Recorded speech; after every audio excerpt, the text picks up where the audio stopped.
Então vamos ao desenvolvimento do trabalho, que vem logo após a introdução.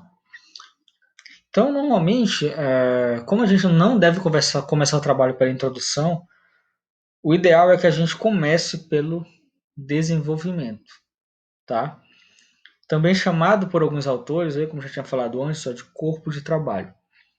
O desenvolvimento não é um capítulo, mas sim uma parte do trabalho constituído normalmente de vários capítulos, né? Então, um trabalho científico, seja um artigo, seja um projeto de pesquisa, seja um TCC, a parte de desenvolvimento dele ela é composta por diversos capítulos. Então, diversos tópicos entram dentro do desenvolvimento do trabalho. Vocês vão já conhecer quais são esses tópicos, né? Então, aqui a gente tem até uma citação do Vergara aqui sobre o elemento. Ó.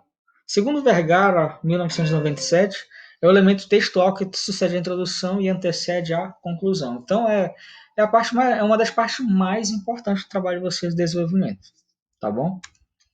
Então, olha só, desenvolvimento, na verdade, segundo a norma brasileira, NBR, de 2005, que especifica os princípios gerais da elaboração de trabalhos acadêmicos, é a parte principal do texto, que contém a exposição ordenada e pormenorizada do assunto.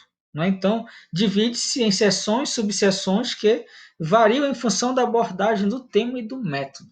Né? Então, tem várias coisas dentro de desenvolvimento do trabalho. Então, vamos conhecer quais são esses capítulos que podem fazer parte do desenvolvimento do trabalho. Então, olha só, em um trabalho teórico, o desenvolvimento apresenta a discussão e análise do que dizem os autores sobre o tema. Então, por exemplo, aqui, ó, é um dos próximos slides, mas eu vou logo falar. Por exemplo, a revisão de literatura, por exemplo, é um tópico que entra no desenvolvimento do trabalho. Né? A metodologia utilizada, por exemplo, né, dentro de um projeto de pesquisa, entra no desenvolvimento do trabalho. Cronograma, por exemplo, desenvolvimento do trabalho. Conceitos primários sobre um determinado tema. Né? Por exemplo, ali, esses trabalhos que vocês fizeram aí sobre anatomia, que a gente teve vários temas, por exemplo, sistema respiratório, sistema cardiovascular, sistema muscular. Então, por exemplo, vocês observaram que aquele trabalho tinha vários tópicos aí, né? Então ele começava falando de um e partia para outro, ia falando da questão dos pormenores, ou então tudo isso fazia parte do desenvolvimento do trabalho, né? Então olha só,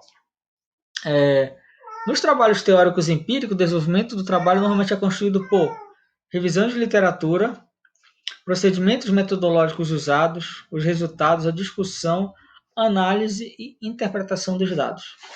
Claro que isso aqui é bastante coisa para a gente discutir hoje, né? A gente vai focar mais hoje na questão da revisão de literatura e na parte metodológica. Então, olha só, a revisão de literatura.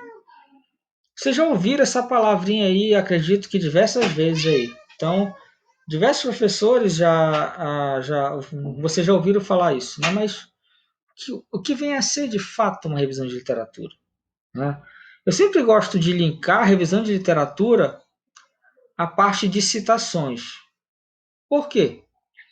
Porque, na verdade, a revisão de literatura ela é composta por citações. Por quê? Porque ela, na verdade, nada mais, nada menos é do que a consulta de trabalhos que já foram publicados sobre aqueles temas específicos. Né? Então, olha só, também chamado de revisão de literatura, fundamentação teórica, é o capítulo do TCC, tá? Aqui é só TCC é exemplo, né? Então pode ser outros trabalhos também. Tem como objetivo apresentar os estudos e as diferentes correntes teóricas já desenvolvidas pelos estudiosos do tema.